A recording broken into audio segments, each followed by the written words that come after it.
Hi guys, welcome to my channel. ఈరోజు మన వీడియోలో కుతకుతలాడే గోంగూర చికెన్ కర్రీని పొయ్యి మీద ఎలా చేసుకోవాలో చూసేద్దాం. ఈ వీడియో తప్పకుండా చూడండి. టైం వచ్చేసి సాయంత్రం 5 o'clock అవుతుంది. ఎండ చూసారా చాలా గట్టిగా ఉందన్నమాట.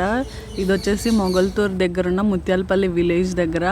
గోంగూర వచ్చేసి మా అమ్మమ్మ గారి తోటలో ఉన్న గోంగూర అనమాట. ఇప్పుడు మనం ఆ గోంగూరతోనే గోంగూర చికెన్ వండుతున్నాం. అంతలోపు మా అమ్మమ్మ గారు నాకు సాయం చేస్తున్నారు, ఎందుకంటే నాకైతే పొయ్యి వెలిగించడం రాదు. సో అమ్మమ్మ సహాయం తీసుకున్నాను అనమాట. ఈ ముత్యాలపల్లి గ్రామంలో నేచర్ ఎంత బాగుంటుందంటే కొబ్బరి చెట్లు కాడి నుంచి మామిడి చెట్లు మొత్తం అన్నీ కూడా చాలా బాగుంటాయి అన్నమాట. నాకు ఎందుకో చిన్నప్పటి నుంచి కూడా ముత్యాలపల్లి అంటే చాలా ఇష్టం. మా తాతయ్య గారు కూడా ఈ మొక్కలన్నీ పెంచుతూ ఉంటారు. అంతలోపు మనం ఒక బాండి పెట్టుకుని కడిగి శుభ్రం చేసుకున్న గోంగూర ఆకు ఉంటుంది కదా, ఆకుని కొంచెం పేస్ట్ లాగా బాగా మగ్గనివ్వాలన్నమాట. కొంచెం సేపటికి ఈ విధంగా మగ్గుతుంది. నేను మా మావయ్య గారు అబ్బాయి సహాయంతో నేను ఇక్కడ వీడియో అయితే షూట్ చేయడం జరిగింది.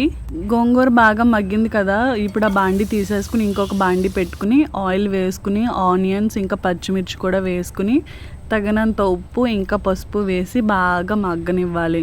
ఇది కొంచెం టైం తీసుకుంటుంది. గ్యాస్ మీద లాగా కాదు కదా, కట్టెల పొయ్యి మీద చేయడం కొంచెం కష్టం అవుతుంది, కానీ టేస్ట్ అయితే చాలా బాగుంటుంది.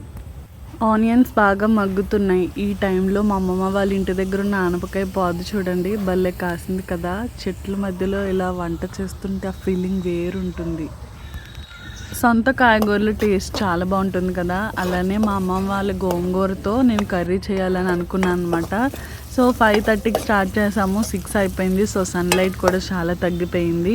ఇప్పుడు వచ్చేసి మన దగ్గర ఉన్న చికెన్ని వేసేసుకోవాలి. ఆనియన్స్ మగ్గిన తర్వాత చికెన్ని వేసుకోండి. నేను తీసుకున్న చికెన్ వచ్చేసి బ్రాయిలర్ చికెన్ అనమాట.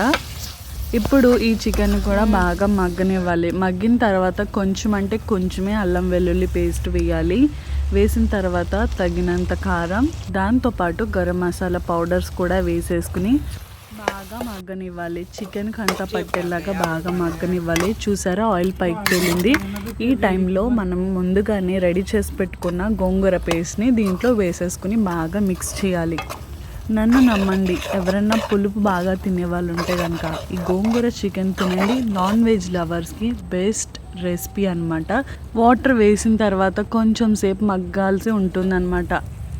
ఒక 5 minutes తర్వాత చూస్తే యమ్మీ యమ్మీ గోంగూర చికెన్ కర్రీ రెడీ అయిపోయినట్లే. చూసారా ఆయిల్ పైకి తెలి ఎంత గుమగుమలాడుతుందో. యూట్యూబ్లో బాగా ఫేమస్ అయిన డైలాగ్, కుతకుతలాడే గోంగూర చికెన్ కర్రీ రెడీ అయిపోయింది. సో ఎవరైనా ట్రై చేయాలనుకుంటే ట్రై చేయండి.